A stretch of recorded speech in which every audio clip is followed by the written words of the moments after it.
Ladies and gentlemen, theologians of all shapes, sizes, intuitions, and persuasions, it is time to buckle your theological safety belt because this is the Homebrewed Christianity Podcast. Boom. Click, click. That was your safety belt. Thank you, Nathan.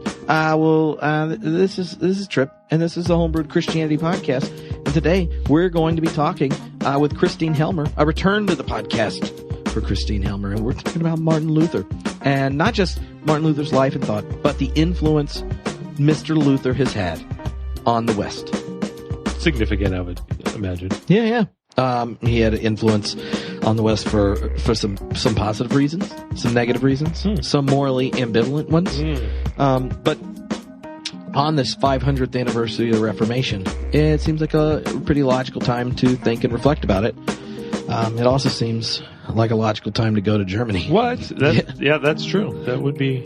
I mean, because... when is it going to be the 500th anniversary again? Well, I don't know. It really depends on your theory of the multiverse, but... or the ability to travel faster than the speed of light or something. But short of some variables that aren't on the table quite yet, then probably not again. Yeah. So then this is it. And given that, I think that this would be an excellent time to do so. So if you're interested in going to Germany this summer with me and Homebrewed Christianity peeps on a little travel trip, spiritual pilgrimage for nerding out, geeking out, and enjoying the sights and sounds of Luther on this 500th anniversary, then go to the website. You can find all details. Or text Luther to 44222. That's it. 44222. Yeah, there are 3 2s. And 2 4s. And 2 4s. And 5 numbers total. Yes, correctamundo. That's where you text the word Luther. Then the information shows up. One of the cool things, though, that, and Christine will tell you about it up front, is she's running a MOOC, a massive online course that's free about Luther in the West. So if you're sitting there at a congregation and you're wanting to lead something, have some information and things, it's completely free. And, like when a Lutheran theologian offers you free resources to use about Luther at a time where people are wanting to learn about Luther, you just have to say, "You're welcome, Christine," or "Thank you." She says you're welcome. That's how it goes. And then you can use it. And we'll link to that in the post. In this conversation, we're going to talk about not just freedom, which is a concept Luther pioneers. We're going to talk about politics and the way he shapes it. We're going to talk about anti-Judaism and the way it shaped the West and Christianity. And we're going to be thinking about what kind of questions this anniversary of the Reformation and Luther's work can hand us back today. And if you're a hardcore theology nerd, know that at the end, Christine dropped some wisdom bombs about how Luther might have pushed back to our contemporary theological discussion. That sounds intriguing. Well, good. That's what I was hoping for. Anyway, I hope you enjoy the episode. And, right after it, you can hear more information, like where live podcasts will be in the near future, like in Cincinnati, or how you get more information about the trip to Germany, or how you join the Homebrewed community, get access to free classes and all kinds of goodies, hang out in the community and the like. So, until then, you just keep nerding out with your geek out. With your Luther out. Yeah. Maybe.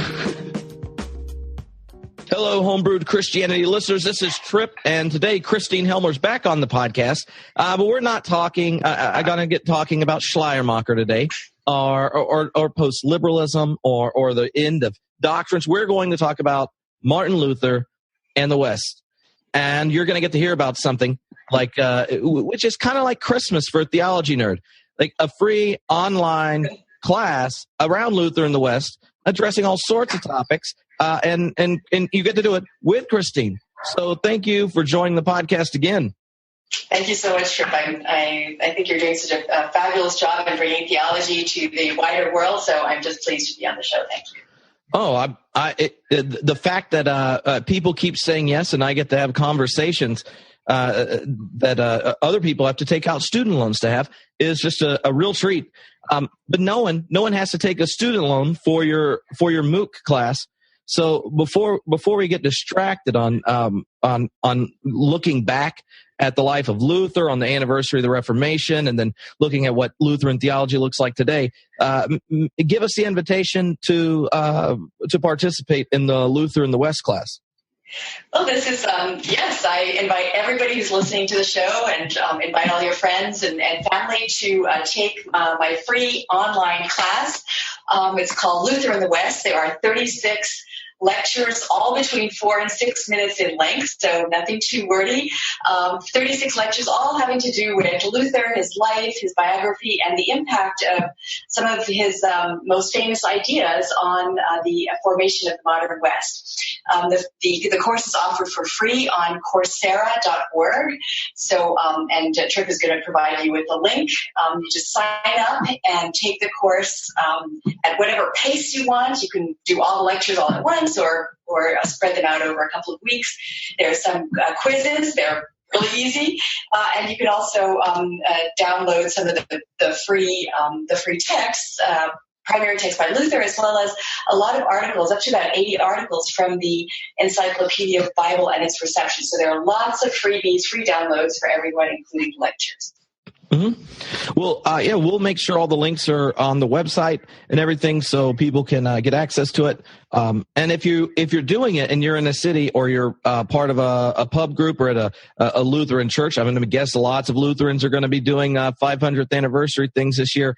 Then you make sure you let me know or post it on the Facebook page. That way you can connect with other people in your area if you're looking for tag team partners on the journey through Luther. But the class itself and the way you phrase it is Luther in the West. So what were the questions that drive framing the class this way on this kind of 500th anniversary? Yeah, this class really is my contribution to the 500th anniversary of the Protestant Reformation. The Luther world is going crazy all around the world. There are lectures, talks, books, and museum exhibits. So this was designed as a class to introduce Luther to a broader audience, and I like just to say not just to Lutherans, because I think Luther is too good to be held captive to Lutherans, but it's a course designed to show what the kind of major ideas are of the West, including their ambivalent or negative sides, and to look at those ideas from the perspective of what Luther did in the 16th century. So it's both looking at Luther and analysis of Luther, but it's much more than that. It really is trying to figure out who we are as modern people and how we have come here over 500 years. Well, I know one of the challenges for engaging a historic figure like Luther, who has a weird collection of known influence on the West, also unseen influence on the West. He has huge ideas that were beautiful and powerful, and then ones that are really part of the underside of the West. And there's also a sense that in this 500 years, the West has significantly changed. For Luther, what would in the 16th century, you wouldn't have known what it meant to debate the existence of God. Or to think of, or ask the question, who is God, as if you wonder whether or not you're allowed to speak. And today, as we return to Luther, who has had this powerful shape on the West, the situation for thinking about God is so different. And I wonder if you think there are a particular influence of Luther that's even shaped where we've gone in the last 500 years that we may not notice. Yeah, there are some kind of hidden. There's a hidden influence, but I think I really want to talk more about the drama and the hagiography, and how in the course I used the drama and the hagiography to get at some very kind of important questions for today about the relationship between religion and politics. So I want to start with the third module of the course. There are 3 modules, and the third module of the course really looks at this particular relationship between politics and religion from the 16th century. And Luther, as you say, Luther's context was very, very different. We're looking at late medieval Christendom. Everybody is sort of everybody's a Christian in Christendom, and the battles between the Pope and the Emperor were the two kind of ruling forces, the ecclesiastical power of the Pope and the temporal power of the Emperor, and looking at how one, as somebody like Luther, really tries to negotiate ideas about church reform from this kind of dual perspective that we see in the late Middle Ages. So in the third module, I wanted to introduce people to the very different world of the late Middle Ages, this kind of strange notion of Christendom, which is really foreign to us. When we live in a world of nation states, of religious pluralism back then, 500 years ago, it was very different. But I also wanted to show how these kind of negotiations that Luther did between the church and the state really do affect the way we understand it and make decisions today, because we're also influenced by ecclesial, by church, by faith issues, as well as by political issues. And so I wanted to use Luther as a case study to help us think about how we can negotiate between faith and politics in our world today. So what in Luther's life, when was it that he realized his theological questions all of a sudden became political questions? Oh, they always were. I mean, he was excommunicated by the Pope, and then a couple of months later, he was banned by the Emperor.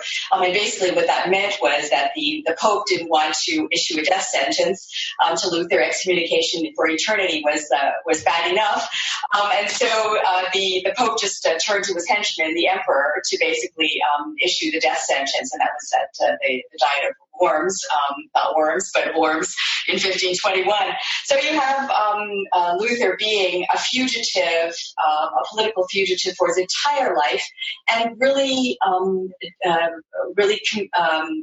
he had his life owed basically to his Duke, the Elector of Saxony, who basically said, in my area of Saxony, we're going to be okay with the Reformation. We're going to keep Luther safe from the imperial orders to have him banned. So there was a kind of a contingent situation of Luther. I mean, if Luther had found himself on the other side of the Elbe, in the other part of Saxony that had sided with the Emperor, I think the Reformation, Luther's Reformation, would have been sort of dead in the water, so to speak. So the political luck that Luther had in being in this one part of electoral Saxony as opposed to the other part of Saxony really saved his life. But also, I mean, the political situations of Charles V, who was always threatening to after he had sacked Rome in 1527, because he also was at odds with the Pope on some issues and not on others. He ended up taking over the Protestant territories after Luther died in 1552. So, as we know, the entire history of Europe after that was one of sort of bloody 300-year wars between Catholics and Protestants. Mm-hmm. Well, how would you describe what Luther was hoping to communicate, or maybe the theological reasoning when he talks about the two different swords? Yeah, the two swords is an old, really old medieval metaphor that has some biblical roots. You can find more about those biblical roots in the lectures in the MOOC. And those swords, there was one sword that was called the spiritual sword that God had given to the Pope to rule the church, and there was the temporal sword that God had given to the Pope to actually lend to the civil authorities. So basically, all of medieval Christendom was ruled by the Pope, and the Pope had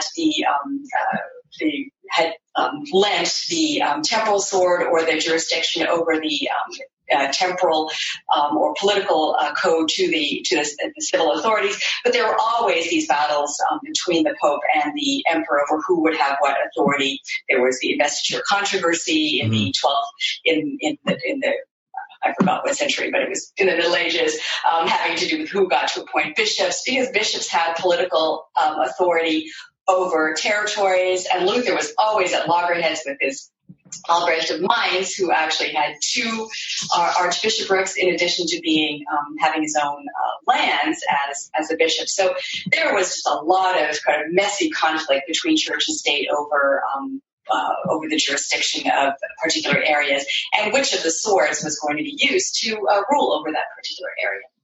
Mm-hmm. Well, one of the things that that's even different just in America in discussing the relationship of church and state in Europe is a lack of a state church, but probably a lot more power for the church in America than Europe.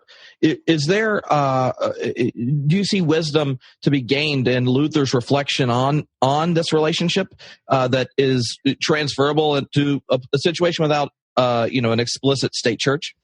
Yeah, that's a great question because I think the basic question is why do we look to somebody in the 16th century when his political situation and his church situation was so different from what we are experiencing today, and then I think the way to kind of look at that is to say, or is to figure out what kinds of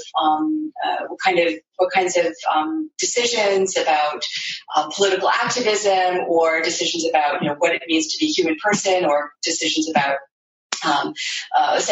sexual orientation or marriage. I mean, I have a lecture on Luther's incredible reforms in the area of sex and marriage. In addition to how we think about money in the economy of exchange, these are all questions that are very, very important for us today, as they were in the 16th century. The situation might have been quite different, but I do think that issues of faith and rational decision-making and emotional connection to looking at issues from one perspective or another really do play into the way we conduct ourselves in our particular community. So I think the kind of church-state relations really do in different ways, but also in similar ways affect the way that Christians today make up their minds on many of the issues that are affecting us in the political realm.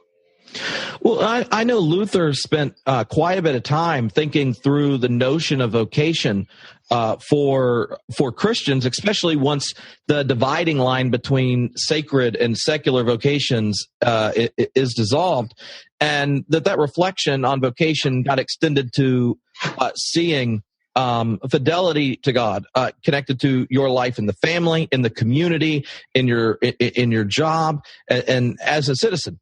And I wonder if you think that that's something that Protestantism has lost over the years, or what is a way to kind of give the invitation to see all of this, the materiality of your life, as a place for Christian reflection? Yeah, the question of vocation was one that Max Weber, in his Protestant Ethic and the Spirit of Capitalism, actually made central to the formation of the modern West. And Max Weber actually did all the original research on Luther's concept of the vocatio as driving kind of a modern notion of secular individuality. But of course, Luther wouldn't have understood secularism anywhere near how we understand it today. And even into the 17th and 18th centuries, we don't have this notion of a secular political space. So what Luther understood by vocation really was very much directed towards his church or clerical reforms. He didn't have the idea that he was unleashing ideas that would pave the way for modern secularism. So his understanding of vocation really is very much part of his church reforms, and his calls for understanding all Christians to be the recipients of divine grace, and divine grace as won by Christ's death on the cross and by his resurrection. So Luther was so committed. He was kind of Christ obsessed his entire life, and it was for Luther's understanding of vocation, it really was Christologically driven. Everyone, not just priests and vowed religious, but everyone is a recipient of Christ, the benefits of Christ, and therefore has access to God and has freedom in Christ that is equal to all Christians. So his understanding of the formation of Christian community on this basis of Christ's gift to each individual was, I think, very, very revolutionary, and it really did I think, wreak some havoc in notions of Catholic clerical authority and some of the clerical reforms that Luther was calling for. You kind of talk about his Christocentrism, the centrality of grace, and I wonder if, when looking at his historical situation and the way religious anxiety or spiritual existence was understood, if you can give us an insight as to just what was that burden that he carried and how that first big insight as to the nature of grace and justification came as a shock. Because the very words he used, I think, get used in really trite ways in the church today. And the anxiety that we experience today is so different. We might miss the joy at the heart of the ideas themselves. Yeah, that's a great question that really gets at the heart of what, for 100 years, Lutheran scholars have been looking for, is the Reformation breakthrough. I think by now, many of us have figured out that there was no such one moment, even though the idea of a moment makes for a great movie and makes for a really great story. I think The Simpsons had an episode about Martin Luther, and the recent Martin Luther movie, which I think was a really great depiction of the Reformation. These are all, show the incredible kind of insight along the conversion narrative that I think Luther himself wanted to inscribe himself into, this sort of conversion narrative from Augustine and St. Paul. So kind of leaving aside the question of whether he had this eureka experience, or if he really was much more tentative and kind of worked out a theory of justification in very tense disputations with the luminaries of the Catholic Church, like Cardinal Cajetan. That's kind of the historical line that I'm much more in favor of.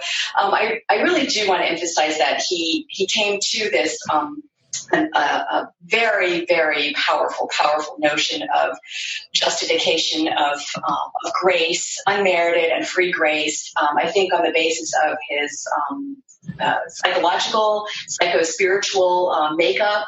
He was, I think the literature shows that he was much more sort of tortured spiritually than many of his contemporaries, and fear and anxiety, torments. There are reports that he was that he felt he was being attacked by the devil, accused by the devil of his sin. So there was the psycho-spiritual torment that he experienced in the monastery that seemed really to be alleviated when he really was able to grasp onto this understanding of Christ's death for him personally. So I think that the psycho-spiritual torment drove him into the Bible and into this sort of Christ fixation in a way that was he just wouldn't let that question go. He couldn't let it go because his entire being was driven by that. But I think he was also affected by many of the pastoral council cases that came to him. People were really worried about their eternal salvation in a way I think maybe people aren't today. People were worried. Excommunication was one of the ways in which the Catholic Church disciplined people who were disobedient to canon law, and there were some infractions that we wouldn't today consider to be at least Protestants today wouldn't consider to be infractions meriting eternal damnation. Well, were applied back then, and I think people were very, very worried and scared. So I do think what is very, very important to understand kind of Luther's psycho-spiritual and theological torment, one really has to understand him as late medieval Catholic.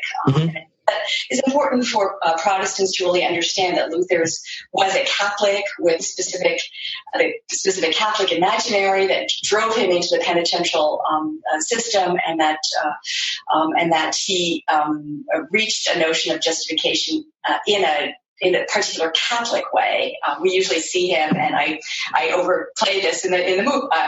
I see him as the first Protestant, but I really do think one has to hold him as a Catholic, and I think that's why Luther is a figure of such importance to Protestants, but also to Catholics even today. Mm-hmm. So when you're introducing Luther to students who it's a new experience for them, and they don't share the kind of social imaginary where there's some familiarity with the biblical story of law and gospel, of the promise of God, of covenants, and this type of thing. What have you found to be a helpful way just to introduce Luther's understanding of the gospel? I think pedagogical access to I think pedagogical access to Luther, at least the way I present it in the course, is through what I think has been was the perhaps the most widespread implication of or impact of his Reformation, which is through the Bible. And I begin the MOOC in Module 1. I devote an entire 11 lectures to the Luther's understanding of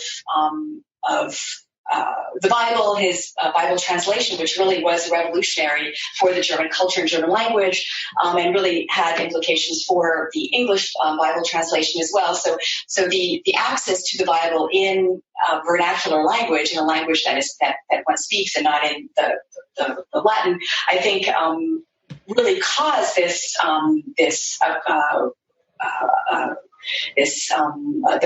way in which everybody was able to have access to not just the Bible, eventually to other texts as well.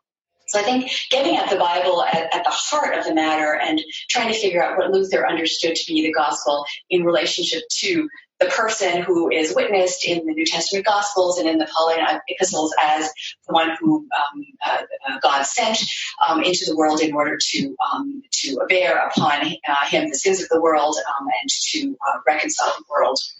Kind of a groaning creation with the righteous and just and merciful God.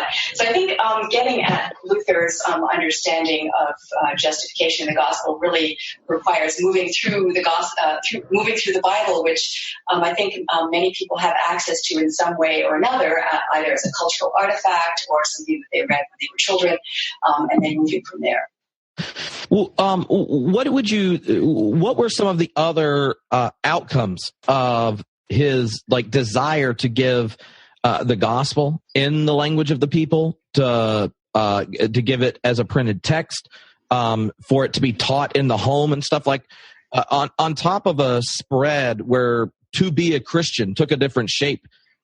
What were some of the other kind of cultural and political outcomes from this drive towards literacy and printing and that kind of thing?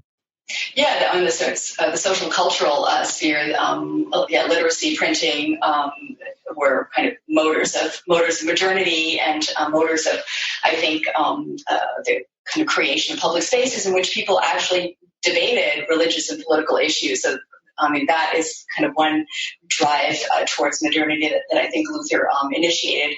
But there are other dimensions as well, and this is something that I think is I take very seriously, particularly in the first module of the MOOC. The MOOC is short for Massive Open Online Course. And it is the way in which I think a few Luther scholars today are understanding the centrality of anti-Judaism in Luther's Reformation breakthrough. I think for a very, very long time, people thought, Luther's anti-Judaism was marginal, or they would excuse it as being, one dimension of Luther's kind of polemic. He was very cranky, especially as he got older, and the anti-Judaism was just a function of that. And I think recently, Luther scholars have really begun to take very, very seriously the centrality of Luther's Reformation insight, his understanding of Christ, his understanding of the Trinity, and his understandings of the Bible as being closely connected, intimately connected to his anti-Judaism. And once I think one begins to look at Luther from that particular angle, one really has to take in seriously the kind of anti-Judaism at the center of Christianity as a whole, from the Gospel of John on right through the Middle Ages, and there are some some historical studies of the anti-Judaism of Christendom that Dean Bell has written about, which really do bring to light the tragic and sad and awful dimension of anti-Judaism in Christianity, and it is something I think that as contemporary Christians we really absolutely need to take seriously at all times, and to look at Luther's incredible insight into justification and really appreciate it for what it is, but also recognizing that the anti-Judaism is so closely bound up with it, and that leaves contemporary constructive theologians the question: well, how does one construct Christian theology in ways that are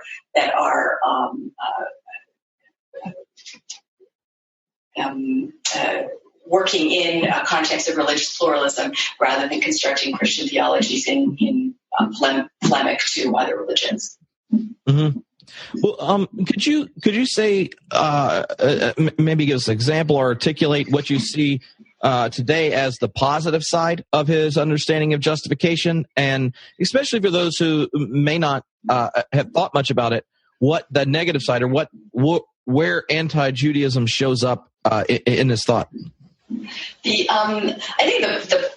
I think this is the positive side of justification. I think that Luther, from all the theologians that I'm familiar with, had this incredible and unapologetic angle on the absolute grace of God. That there, and I'll reiterate it again, because I think it is so powerful and compelling in a world and in a culture, in our particular culture, in which measurement and evaluation and judging seem to be how we treat each other.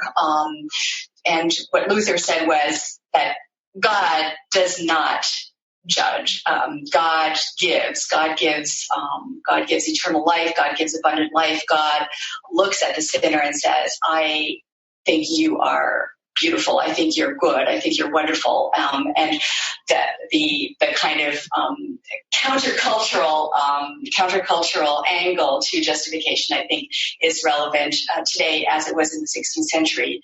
We might not think of sin in the same sense as Luther thought of sin, but I do think that these economies of social construction in which people do regard each other as enemies in the battle for prestige, and I'm very struck about the phenomenon of measuring and evaluating and judging and criticizing at all times that constitutes our society really does require something very dramatic and something supernatural, and I think that Luther's notion of justification is precisely that. It's this complete and utter fixation on a God who says, "No, I'm not judging. I'm loving. I'm accepting. I'm accepting you for who you are because I've created you." So I think that is this kind of stunning, compelling, psychological as well as theological, and I want to emphasize the psychological and the spiritual, because I think those are absolutely integral to theology. Emotions and belief go together in this very, very, very intimate way, and I think that what one believes words do shape the way that people's spirits and emotions are constituted. So I want to kind of emphasize that, even though Luther might not have thought about it in such ways. So justification is his message of freedom, and also I think the political dimension of that message, the message of freedom, the freedom to think, the freedom to speak out of conscience, out of what one understands to be a truth. There are the negative dimensions of that. Of course, one can speak out of a position of self-aggrandizement, or cutting down other people who we think don't think as you do.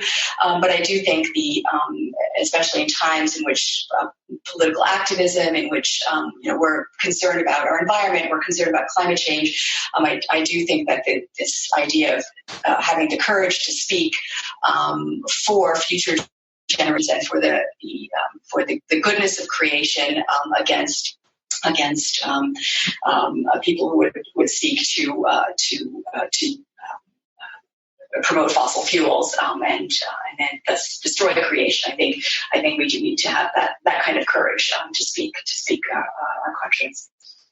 One of the things about his understanding of justification that has always been rather powerful to me, especially when you don't tie the gospel to his historical experience in his own place, but let the radical germ of the gospel there challenge us, is that the gospel for him is a divine affirmation of our being apart from assessment and apart from performance and apart from correction.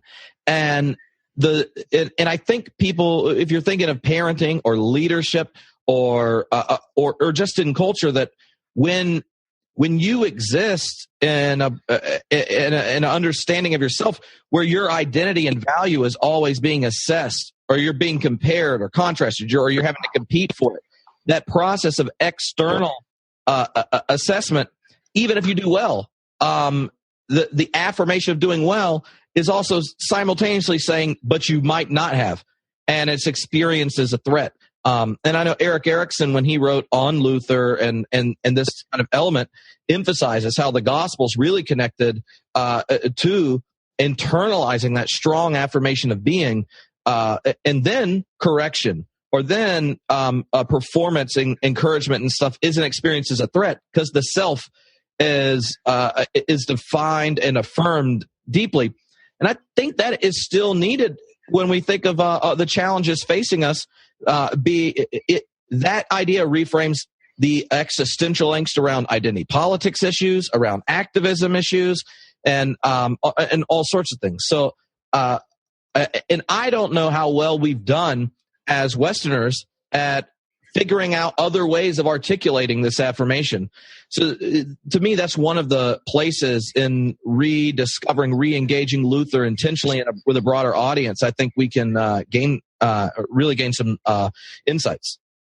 Yeah, and that was the question that was, I think, posed beginning with Kant, but during the Luther Renaissance at the turn of the 20th century, is that the question is, if you have this kind of radical religious experience as an individual, how does that take on social forms? Because Luther was part of a monastic community, and so the kind of the understanding that Luther emphasized the freedom of the individual. I think we cannot lose that notion that the individual is always connected to the community, and that I think for today is an important corrective to how Protestant theologians have understood Luther in the past. But the question then is, what kind of social formations do people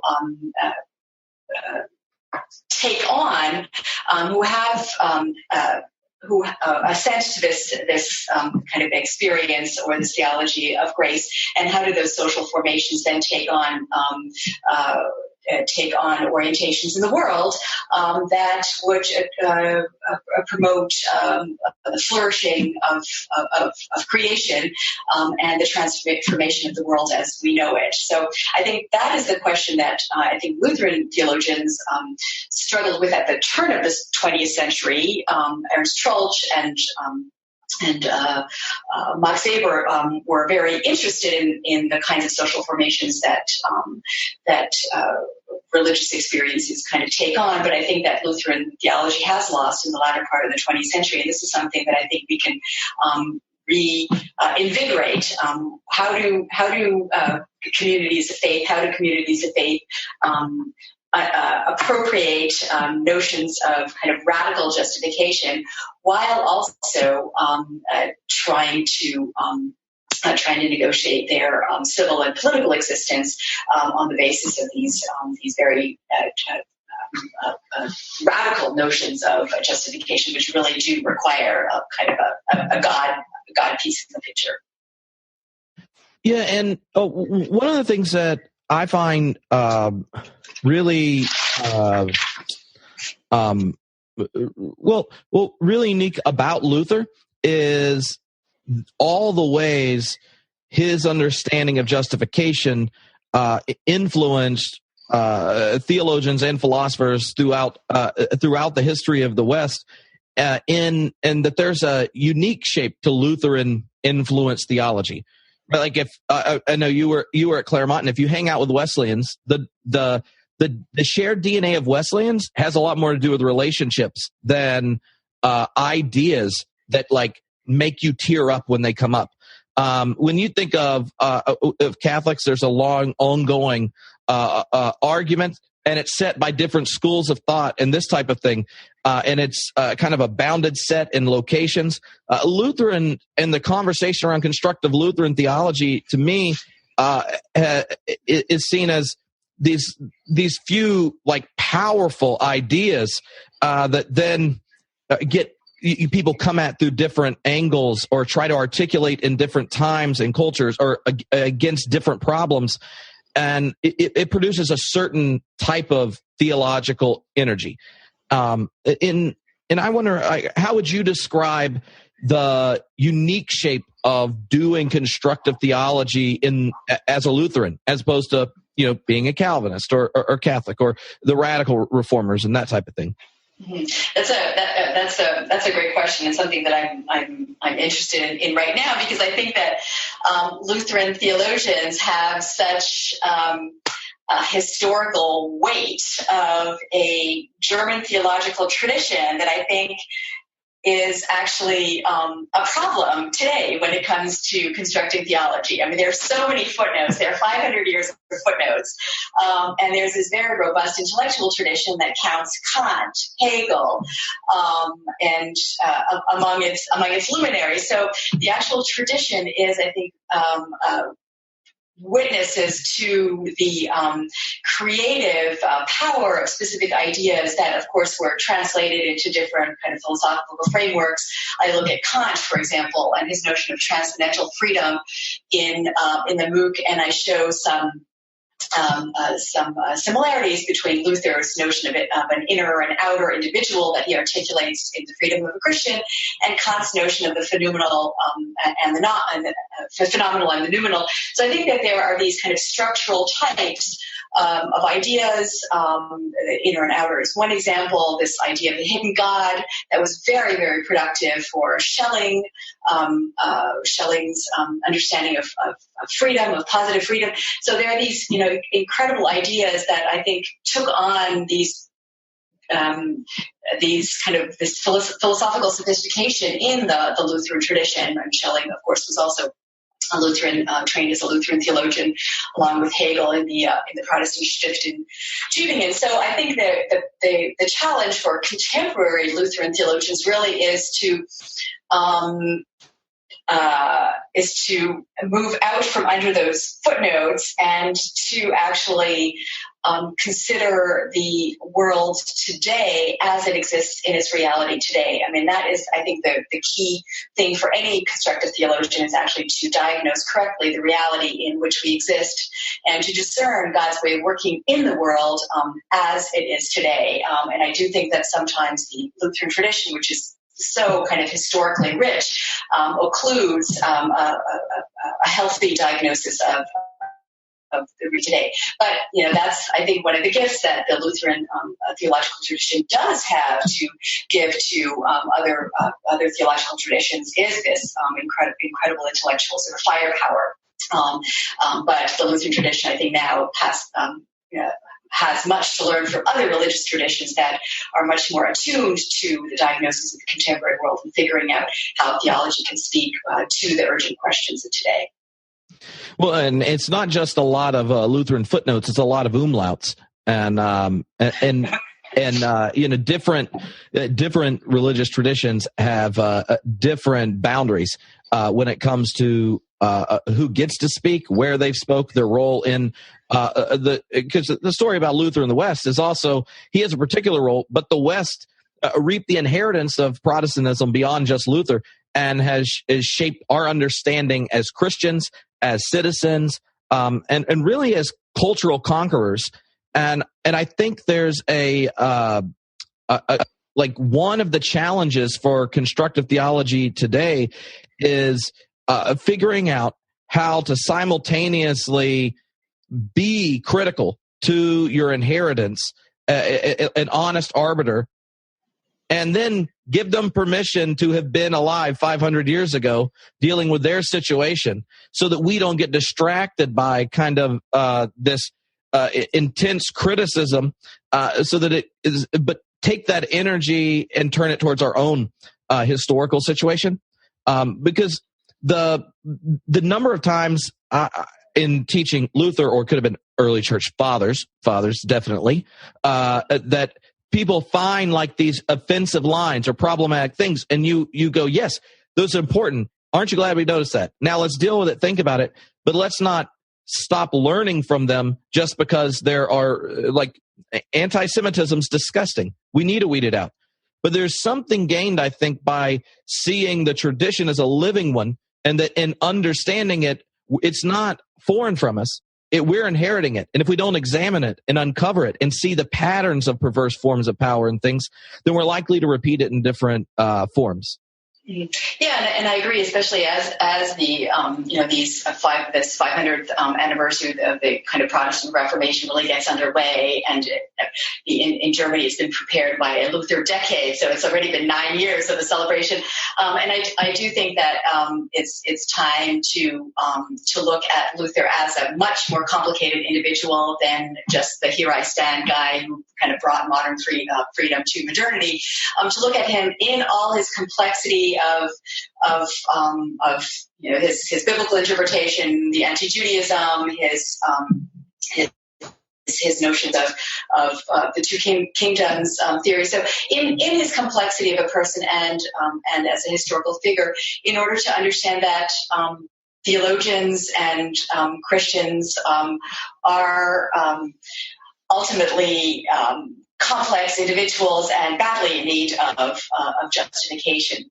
I do want to make the point also, and we usually think of 500th anniversary of the Protestant Reformation might be just for Protestants only, but I still do want to point out that the Western Church is still one in schism between Protestants and Catholics, and that a figure like Luther, who really was so concerned about Catholic reform, is still to be considered as one of those figures today who can speak to Catholic theology, because some of his reforms that he articulated in the 16th century are really relevant today in the Catholic tradition as well.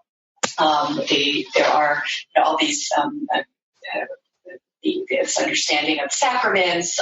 Marriage continues to be a sacrament in the Catholic Church, and Luther's understanding of his criticisms of clerical celibacy. These are issues that I think are still relevant in a theology of the priesthood that I think requires looking at from Luther's perspective today. When you're starting a course that anyone can sign up for, that is so different than planning a course where you've had the students before, or you know who shows up at a particular school and that kind of thing. So in putting together this type of course and knowing that you're wanting to introduce them to Luther, like, who are you imagining as the student, and what's your goal coming in that people that have different levels of familiarity will gain by taking the course? Yeah, so this is a kind of an experiment in these new online technologies, which I think just like Luther seized onto the pamphlets as the new technology in the 16th century, I think, and as you're doing with the podcast, I think as theologians we need to be looking at these modern technologies and figuring out how to use them effectively. I do want to admit to you that working through the MOOC was, I think, one of the hardest things I've ever done as an academic theologian. I was instructed by the kind of social media expert at Northwestern University that online technologies usually have people who use online resources have attention spans of between 4 and 6 minutes, and so that in order to kind of maximize my reach, I would have to compress my lectures into 4 to 6 minutes, and that was really tough because I'm used to lecturing for an hour 20. So actually coming up with the scripts and really kind of finessing the scripts to include enough historical information, enough sort of an ideas component and anecdote, that was, I think, really, really difficult. It was a great exercise, but it was also very, very difficult because I do think that presentation of ideas requires some time if one doesn't want to kind of compress everything into the 4 bullet points that one has to take away, because ideas are organic and need to be kind of worked and thought through. So working through the MOOC, working through the lectures was a challenging experience. And then when one does a MOOC, one has to kind of front load all the work. For example, all the quizzes, I had to kind of anticipate wrong answers and then write into the links how somebody who pressed sort of one wrong answer would be able to get some information in order to know the right answer. So there's a lot of kind of anticipations of how people are thinking as they're engaging the MOOC in order to work through the answers, because I'm obviously not there in real time, and now that the MOOC is launched, it's kind of self-running. Mm-hmm. Well, I'm glad that more people are using different technologies to connect to larger groups, because if there's one thing that Luther was correct about, it's that the church can make very radical changes, and the changes can be for the better when more voices and people are involved in understanding, articulating, and seeking to live their faith out with integrity. That as we open the gates of access to so many, the church has something to gain. And I think that for me has been in the podcast and stuff like the MOOCs of people, more theologians trying to write for larger audiences and this type of thing, is that we're really at a time historically that Christians haven't had before. You can be preparing your sermon on a lectionary text and know what people in 4 different continents are thinking about engaging that lectionary text. You can hear and read or meet people from all over the globe who share the same confession of you and understand it completely differently. And it's so hard to have tyrannical certainty when you realize just how beautiful the diversity of the body of Christ is. And so in one sense, I think these new technologies and the growing space and amplification of more voices theologically is a beautiful extension of what Luther was up to.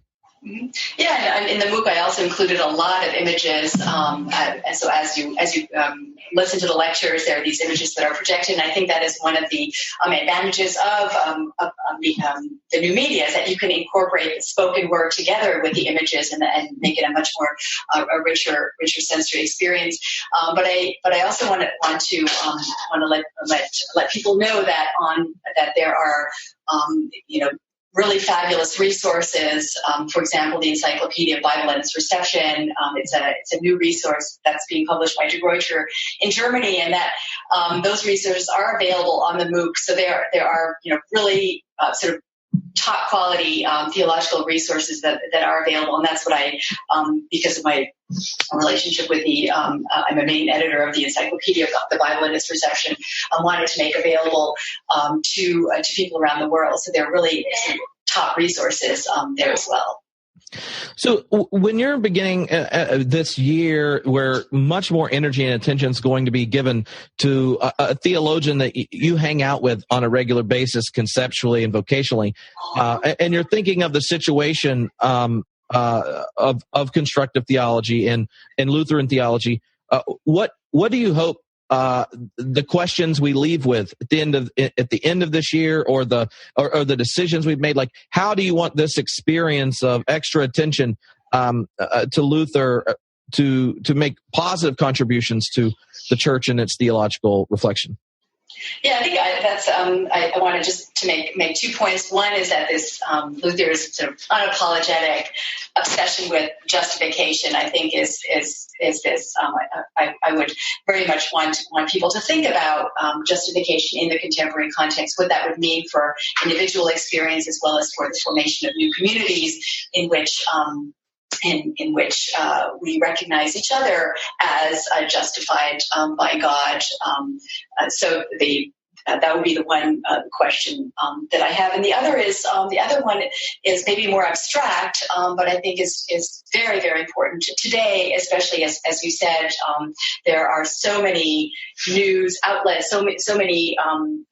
The internet is this incredible wealth of information, but I think what Luther was interested in terms of his understanding of justification was what is truth? What is the truth of God?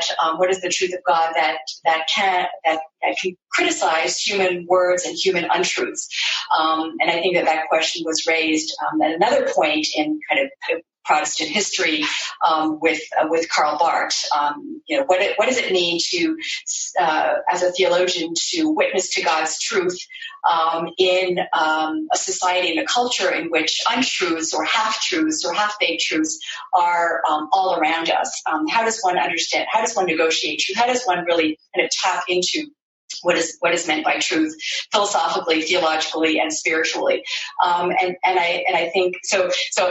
I don't have any kind of concrete answers to your question about constructive theology, but I do think that constructive theologians should be curious and challenged by this kind of vocation of truth-telling, of witnessing to the truth in a way now, I think, that is much more important now than it has been for a very long time. Well, one of the things about both of those is, and it's something that's true about Luther, compared to theologians today, Luther was not embarrassed to talk about God. He didn't have a hard time doing it, and he also changed his mind as he went. And I think that one of the things the affirmation of justification does, this pursuit of truth in the midst of a world where that truth will take sides. His understanding of this very Christocentric account of God, it is challenging to a lot of our kind of postmodern sensibilities. Yeah, and I'm a professor at a secular university where which is not a theological seminary, where the word God and where the word Christ are probably not heard as often as I would like. But I do think that figuring out, as a theologian in the secular academy, just trying to figure out the importance of the word God in an academic environment in which the word God is really marginalized and pushed to the side. There's piety, there is religion all around us in a secular academy. It's just a matter of responsibility for the theologians, particularly, to witness to that reality, and then to try to figure out ways in which constructive discourse can take part. I don't know how that would look like. I'm doing that in my own courses because I am a theologian, and the word God is written right into my job title. But I do think that the challenge of being a theologian in a secular academy is an interesting one. And I don't know how it will work out in the next generation. But I do think that the word God is important, not just in the church and in religious seminaries, but also in society at large. Mm-hmm. So one more question, and this one is thoroughly selfish. I got asked to lead a, quote, spiritual pilgrimage across Germany going through the life of Luther this summer. Now, I said yes just because I wanted to go to Germany. I've never done this before, never gone to Germany, and I've been a little Luther fanatic for a long time. And then just in thinking of what do you do with a group of ministers who are thinking on this anniversary, what is it like to go see Luther as like a soul friend for reflecting on faith in a time of transition, in a time of them thinking through their own vocation and this type of stuff. I'm like super pumped. And I'm interested, like if you were going to be visiting places and going to be with a group of people reflecting on Luther's life, as an aid for your own reflection, for your personal spiritual religious understanding, what kind of questions and things would you be attending to? Yeah, I think that's, well, what a great opportunity. I think there are many people that are taking pilgrimages to see the Saint Luther sites in Germany. I always say do read Luther's own texts rather than secondary literature on him. Luther is as primary text, Luther, there is really no one better on issues of justification, issues of grace, issues of kind of theological clarity of truth. So I do think read Luther's texts from 1520 all the way to 1545, and really think about what he's saying in his own context as well as today. But I do also think that figuring out those, all those questions that I think theologians in every generation have to figure out is what is reality? What is the world in which I live in today? And how does my understanding of God, speak to the urgent questions for today? Part of the speaking also includes listening to other people, listening to their perspectives, listening to how they understand God, so that communities can be formed that are informed by each other's experiences, as well as the kind of formation of common like-minded communities that are interested in being the hands and the eyes of God to transform the world. So it really is being a constructive theology in one's daily existence, and not just in one's mind or on paper. Well, I thank you so much for taking the time to talk, for putting together the MOOC, and I'm really looking forward to hearing about people going through it, because I'm always down to let people know about well done theology. It's amazing just what theologians decide to figure out how to use new technologies well. There's not usually a correspondence between the quality of their thinking and their distribution techniques. So I'm excited, glad that you're doing it. And now we can start peer pressuring other theologians to do the same. So if you're listening and you had that favorite professor from school, then you should just tell them, like, Dr. Helmer did it, so no excuses. No excuses. Yeah, and my MOOC is free, so there are no excuses. Thank you so much, Trevor. Thank you so much for your mission with the podcast, and I know many people enjoy listening to your podcast. So thank you so much for using the technologies in a way that helps disseminate theological information to people beyond the classroom. Well done, dear listener. You made it through a very special episode. And now we're going to tell you, like, some ways we can connect. And obviously, the easiest way is just go to homebrewedchristianity.com. You can find out all sorts of things there, like where events are, where classes are happening, and that kind of stuff. If you want to be like super, super amazeballs, you can be a member of the Homebrewed community. Go to homebrewedcommunity.com. Then you'll find out everything all the time. Be in our secret Facebook group. Always be a part of all the classes, and I get to have input and shape special theology nerd episodes. But here's the thing: if you aren't a member and want to join the class for the questions for the believing skeptic, you can do that, because over February the class is going on with Barry Taylor and I. After that, you'll probably be able to get the videos, purchase those junks on the website, and yeah. So what else is happening? I think you're going to Cincinnati, aren't you? Yes, I'm going to Cincinnati. And it's in February. February 10th and 11th. On the 10th, I'm going to be hanging out with Adam Clark. and we're going to be doing some theologizing right there in Cincinnati together. Adam is a theologian who is writing a homebrewed guide to salvation. He was out here for beer camp, and now we're gonna get to hang out in Cincinnati, which is like your home state. Home state. Other end, but it counts. Well, the other end of Ohio is closer than the other end of California. This is true. That is very true. That's an important fact, dear listeners. California is a lot longer than you think it is. It is. Have I ever told you? Yes, you have. Okay. So, I love you, Gregory. And we said, it's only 2 hours into the other state. And we drove. That was also the day I realized I did not have any cruise control when you begin a 17-and-a-half-hour drive. I've been there. Yeah. It's no fun. Yeah. But you know what really is fun? Progressive Youth Ministry this year in North Carolina. It's going to be at Montreat, which I'm pretty excited about. One, because it's one of the most beautiful places in the world.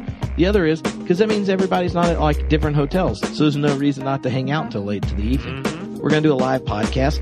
Aaron Simmons is going to be on the podcast, who, if you remember the End of Religion episodes of the podcast, he was a part of that.